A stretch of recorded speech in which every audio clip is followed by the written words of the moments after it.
Hello everyone, welcome to Breaking Defense News.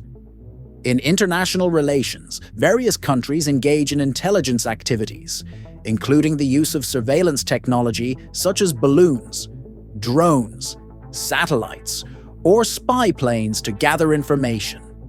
One of the intelligence operations conducted by the US over the past few decades is the use of spy planes.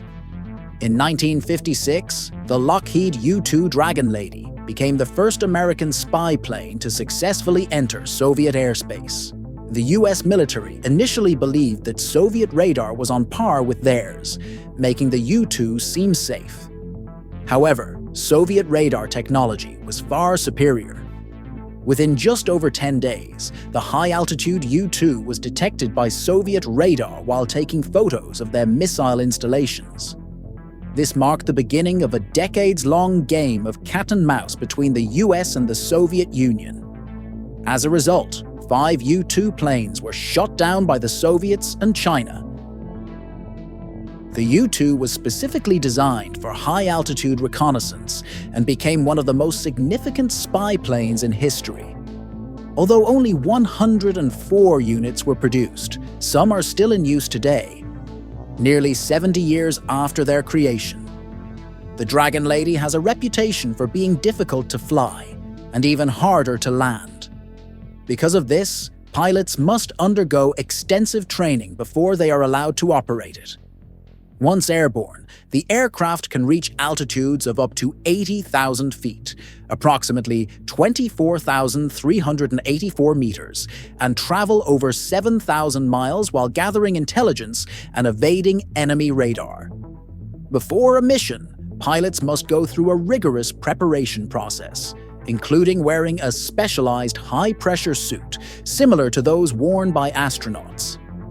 This suit is designed to protect pilots from extreme conditions at high altitudes and requires assistance from flight technicians to put on. Before takeoff, pilots must spend about an hour breathing pure oxygen under medical supervision to remove nitrogen from their bloodstream, reducing the risk of hypoxia. They are also equipped with portable oxygen supplies until they can connect to the aircraft's oxygen system once inside the cockpit. U-2 missions can last up to 12 hours, so pilots are provided with high-nutrition drinks through a long straw to stay hydrated and energized. Taking off in a U-2 is a challenge in itself because the aircraft has a bicycle-style landing gear, making directional control more difficult. Additionally, its cramped cockpit and the specialized suit worn by the pilot limit visibility. To address this, a spotter vehicle is used to provide guidance to the pilot while on the runway. Once in the air, everything changes. The aircraft's lightweight design, combined with 17,000 pounds of thrust, allows it to climb at a rate of 1.7 miles per minute. With a maximum altitude of 80,000 feet, many pilots describe the experience as feeling like they are reaching space. However, the biggest challenge comes during landing. Due to its lightweight and large wingspan, the aircraft is difficult to control when approaching the runway. This is why a spotter vehicle is once again used to guide the pilot. Upon landing, one of the U-2's wings almost always touches the ground, requiring ground crews to attach temporary wheels called pogos to stabilize the aircraft while taxiing. Speaking of spy planes, no discussion would be complete without mentioning the Lockheed SR-71 Blackbird. The US recognized that to fly over Soviet airspace undetected, they needed a combination of extreme speed, high altitude, and stealth capabilities. To achieve this, Lockheed, in collaboration with the CIA, developed a new generation of spy planes. The SR-71 Blackbird, which first flew on April 26, 1962, became the fastest jet ever built. With a maximum speed of Mach 3.2, about 2,435 miles per hour, and an operational altitude of 82,000 feet, the Blackbird could conduct reconnaissance missions without being detected by enemy radar or missiles. Between 1967 and 1968, the SR-71 was first used to spy on Asian regions such as Cambodia, North Korea, and Vietnam during Operation Black Shield. The aircraft successfully evaded more than 800 surface-to-air missiles throughout its missions. However, the Blackbird never officially flew into Soviet airspace to avoid the risk of being shot down.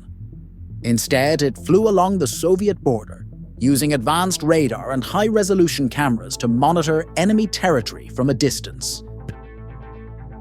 Over time, the threat to the SR-71 increased, especially with the introduction of the MiG-31 interceptor and more advanced air defense missile systems. However, the greatest challenge for the Blackbird was not enemy missiles or fighter jets. It was its own technology. While no SR-71 was ever shot down in combat, more than 1/3 of the 50 units built were lost in accidents. Additionally, its extremely high operational costs, reaching $300 million per year, led the US government to reconsider the aircraft's effectiveness. Ultimately, advancements in drone and satellite technology, which could provide real-time surveillance data, made the SR-71's role increasingly questionable.